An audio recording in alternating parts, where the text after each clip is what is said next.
যদি কোনো দুর্নীতির আশ্রয় কেউ নেয়, শুধু তার চাকরি যাবে, ডিপার্টমেন্টের প্রসিডিং হবে সেটা হবে না, সাথে তার বিরুদ্ধে একটা দুর্নীতির মামলাও হবে। বিচার বিভাগের স্বাধীনতা যদি কেউ অপব্যবহার করে, সেটা তার মিসকন্ডাক্টে পড়বে।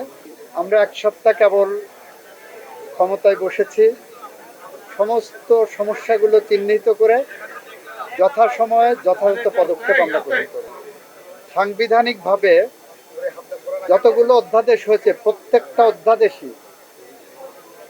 অধ্যাদেশই আমরা প্লেস করব বিল আকারে প্রথম অধিবেশনের প্রথম দিনে। 133টা অধ্যাদেশ আছে, 133টা প্লেস হবে। থাকা অবস্থায় যতটা তৎপর ছিলাম, এখানে তার থেকে 1 ডিগ্রি বেশি হলেও তৎপরতা দেখতে পাবো। আমার বার্তা, এ ধরনের অপরাধ যেই করে থাকুক এবং তাদেরকে যদি কেউ শেল্টার দিতে আসে, তাদেরকে সহ শিকড় উপড়ে ফেলা হবে। তাদেরকে জানিয়েছেন কি অবস্থায় আছে, আমরা খোঁজ খবর নিয়ে যত দ্রুত সম্ভব যে পদক্ষেপ নিলে এগুলো সম্ভব হবে সেটা আমরা নেব। এটা শুধু ঝিনেদার সমস্যা না, এটা সারা বাংলাদেশেরই সমস্যা। মামলা জট আমাদের দেশে একটা প্রকট সমস্যা, সেটা আমরা অ্যাড্রেস করার চেষ্টা করব জাতীয়ভাবে। এটা বিচার বিভাগের একটা স্বাধীনতার বিষয় আছে। বিচার বিভাগের স্বাধীনতা যদি কেউ অপব্যবহার করে, সেটা তার মিসকন্ডাক্টে পড়বে। সুনির্দিষ্ট কোনো অভিযোগ যদি থাকে, এটা সুপ্রিম কোর্ট দেখবেন। আমি কর্মকর্তাদের বলেছি কয়েকটা বিষয়। সরকারি যেটা বরাদ্দ হবে, সেই বরাদ্দ জনগণের জন্য বরাদ্দ হয়।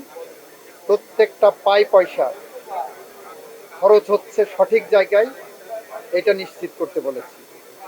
এবং বলেছি যদি কোনো দুর্নীতির আশ্রয় কেউ নেয়, শুধু তার চাকরি যাবে, ডিপার্টমেন্টের প্রসিডিং হবে সেটা হবে না, সাথে তার বিরুদ্ধে একটা দুর্নীতির মামলাও হবে, এটা বলেছি। মাদকের ব্যাপারে জিরো টলারেন্স। সন্ত্রাস, রাজনৈতিক দুর্বৃত্তায়ন, সামাজিক হানাহানি, মারামারি, সমস্ত কিছু নিরপেক্ষভাবে ব্যবস্থা নেওয়ার জন্য প্রশাসনকে আমরা নির্দেশ দিয়েছি। কারণ গুটি কয়েক এ ধরনের মিসক্রিয়েন্টের কারণে সরকারের সব ভালো কাজের ভাবমূর্তি নষ্ট হতে পারে না। আমরা এটা প্রথম দিনই বলেছি, বাংলাদেশের রক্তের সিঁড়ি বেয়ে ফ্যাসিস্টদের পতন করে ঘটানো হয়েছে। বাংলাদেশ গণতান্ত্রিক অগ্রযাত্রায় মহাসড়কে উঠেছে। সুতরাং আইনের শাসন, ন্যায় বিচার, মানবাধিকার প্রতিষ্ঠায় আমাদের সরকার বদ্ধপরিকর এবং সেই পথ ধরে আমরা